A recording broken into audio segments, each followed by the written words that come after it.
Greetings, my YouTube friends. This is Guru Too Cool coming to you yet again on the People's Connection. We're going to change it up a little bit and we're going to talk about black books. Black books in particular because we don't talk about books that often. I remember growing up, there used to be a stigma that if you had really good dialogue or if you spoke well or if you knew how to spell or if you just got things right in school, people would say, "Oh, you're trying to act white. You're trying to be white." And, you know, black people after a while tend to start rebelling against that kind of tease or that kind of jab because people tend to not want to associate or want to be that way. I don't know how to explain it, but I know that's how it was with me. But, anyways, I just want to say that we have to be way smarter than that. Way smarter than that. It's not a matter of being white that you're trying to be white just because you speak well, because you know how to articulate words without cursing. Knowledge is power. So of course, if you have an extensive vocabulary, you're going to be able to go far in the world. It's not a matter of being white, it's a matter of being smart, it's a matter of being intelligent. And that's how the ancient Egyptians, our great ancestors who were African people, were able to build great civilizations and great kingdoms for thousands of years. Yeah, this is history that has just been shoved under the rug. It's been told from a Eurocentric perspective, so we've been brainwashed, so to speak. But that's a whole nother video.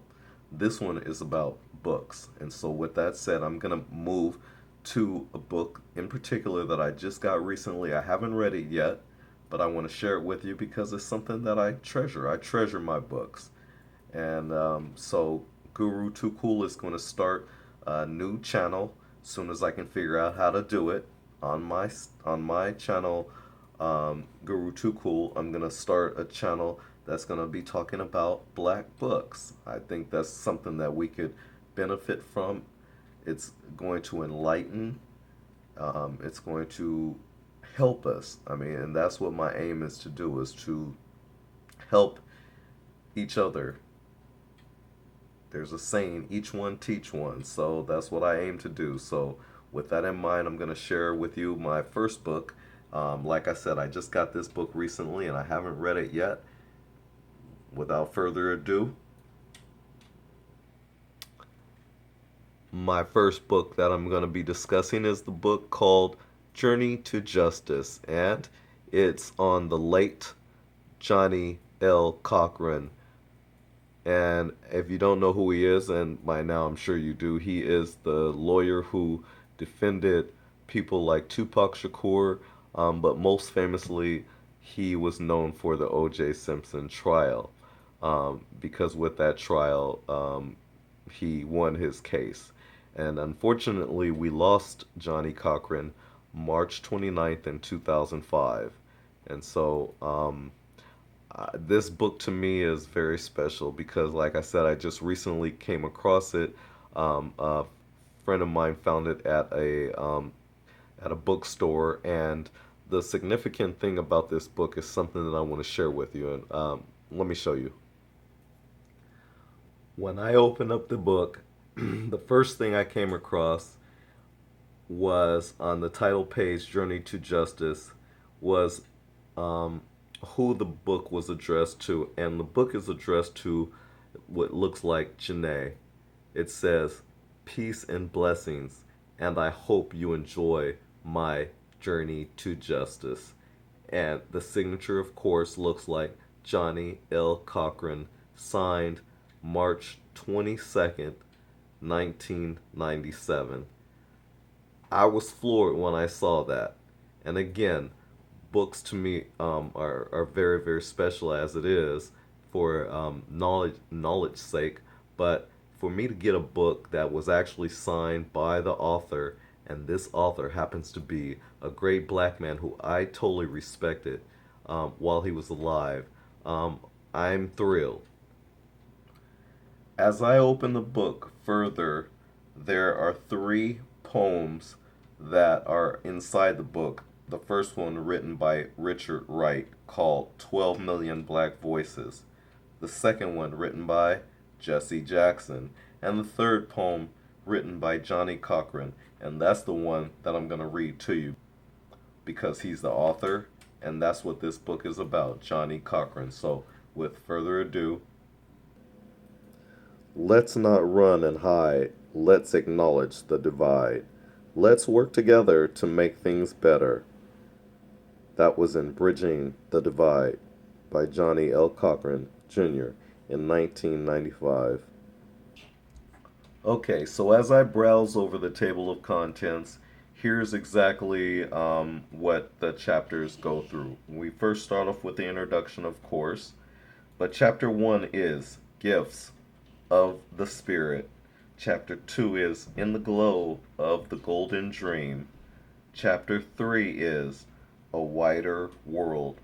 Chapter 4 is A Soul Divided. Chapter 5 is A Wanderer in the Wilderness. Chapter 6 is My Brother's Keeper. Chapter 7 is Jonah and the Well. Chapter 8 is He Was Our Pride and Joy. And then chapter 9 is All That Glitters. Chapter 10 is Does He Need Your Help? Chapter 11 is 30 Pieces of Silver. Chapter 12 is By Their Fruits Shall Ye Know Them. Chapter 13 is And David Took a Stone. Chapter 14 is From Seeds of Doubt, Justice Flowers. And chapter 15, the final chapter, A Duty of Conversation. Now, since I haven't read the book quite yet, I will go through and read the book, and I'm not for sure when just yet because right now I'm reading another book that's important to me. But when I do, I will revisit this book and discuss some of the chapters, or what I'll do is I'll probably pick out the main chapter I like the most, maybe something that I got out of it the most, if I don't discuss the whole book, that is. And we will talk about it then. If you've already read it, please leave me a message on my comment section, and or give me a thumbs up, or both. If you haven't subscribed, please do so now. I really appreciate your time. Thank you for watching my videos. Like I said, I really appreciate it from the bottom of my heart. This is Guru Too Cool coming to you live at the People's Connection. Peace out.